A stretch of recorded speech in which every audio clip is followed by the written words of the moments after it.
Hey everyone, Coach Jason. Hope you're doing well. So I just want to, go over, a fact, and it's an unfortunate fact right now because we're in the middle of, very uncertain times. But a lot of the big marathons that, a lot of folks have been training for this fall have been canceled, whether it be Boston and New York, and even some of the ones overseas. And there's probably going to be a lot more canceled, unfortunately. So what does that do? I mean, it could easily discourage folks, and I get it. To me, I see it as a really, really good opportunity. And what I mean by that is, yes, it could be a little bit tougher to kind of stay engaged into the training because you don't have that concrete race that you're training for now. But to me, I see it as an opportunity, and I've told this to my athletes who were training for the marathon who are now kind of transitioning downward.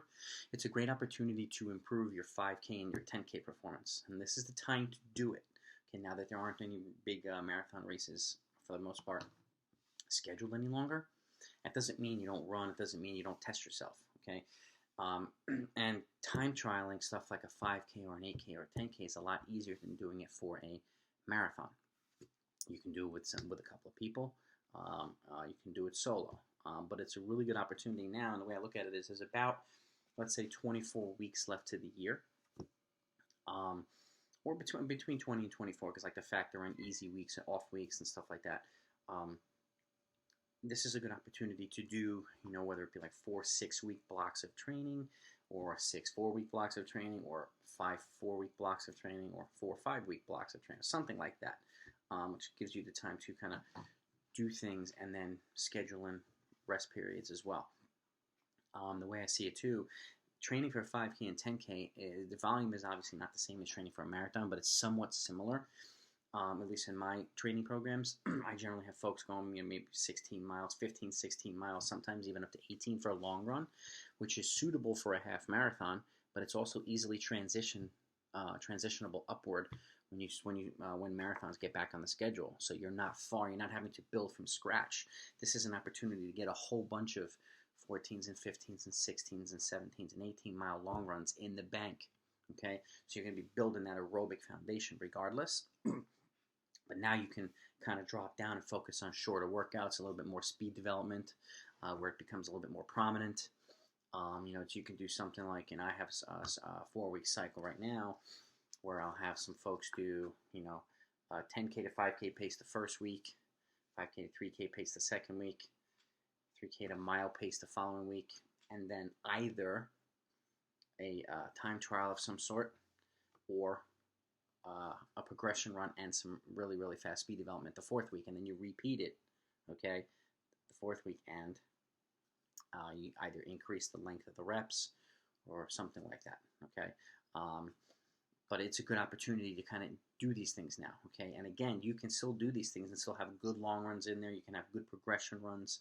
I'm doing emphasis on, you could do, let's say, a 4-week block of, but you're building your volume up, obviously. If it's already there, then you can do hills and tempos for one block, okay? And the following one, speed development and progression runs, okay? Then the next one, you could do threshold and tempo training. And then the next one, you could do race-specific stuff. But all along the way, you could test your fitness. You can do a 1-mile time trial, and I emphasize this in a lot of my videos. The 1-mile time trial helps you set training paces for a lot of things, okay? It gives you a lot of data. And it's a really good indicator of where your current fitness is. Current, not goal. Okay? And it'll tell you what you need to do to get towards your goal fitness. And it helps you set training paces for not only runs, easy, long runs, steady pace runs, progression runs, tempo runs, workouts, all kinds of stuff. Okay? Take a look at the video down below if you haven't seen my 1-mile time trial video yet, and how to set the appropriate training paces based on the 1-mile time trial. I'll put the videos in the training in the description down below. I highly encourage you to watch them because it'll teach you a lot about how to structure your training. I encourage you to take a look at that now, because it'll kind of help. It'll help you a lot, and I find it very, not only informational but very helpful. But it helps people get into the right training zone, so they're not training at somebody else's training level and so on. And what that does is it helps them recover properly as well. And so good for progression.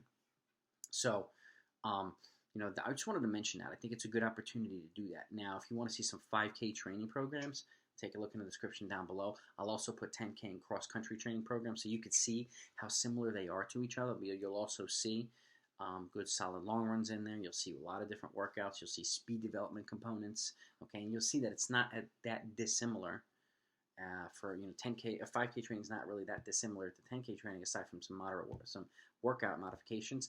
10K training is not that dissimilar to half marathon training. Okay, and this is an opportunity to do that. And by improving your 5 and 10K, you can even test yourself at the half marathon or 10 miles at the end of the year or in a couple of months, and it'll give you a good idea on how you're progressing, and you might see a significant improvement in your half marathon. And just like I said, and I say this in other videos too, just because you're training for a marathon doesn't mean everything has to be long volume workouts. You're not doing mile repeats and 2 mile repeats and 3 and 5K repeats. Speed development is also important, okay, because the more efficient you run, the better you're going to be at conserving energy. And when the races get longer, energy conservation becomes that much more relevant and important.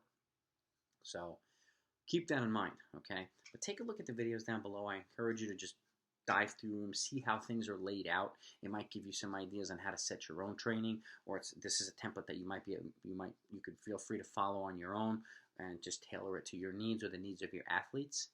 But right now is the opportunity, okay? And it's a really good one.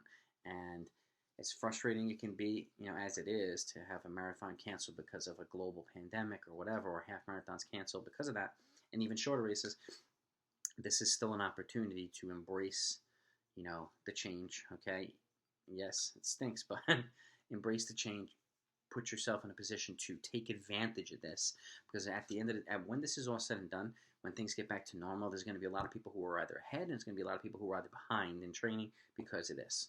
This is an opportunity for you to get ahead of the training, okay?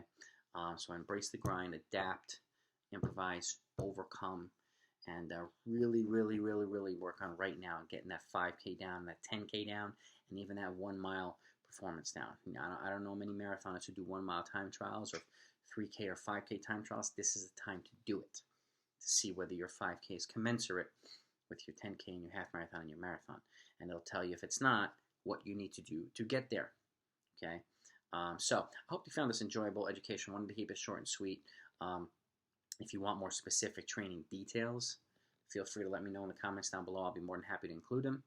But if you haven't subscribed yet, please hit that subscribe button and please hit that notification next to it, so that you not only have access to all the videos that I put out almost 100 videos already, but you won't miss any of the new ones that I'm going to be putting moving forward, and you're not going to want to miss them. So be safe out there. Look out for each other. Talk to you soon.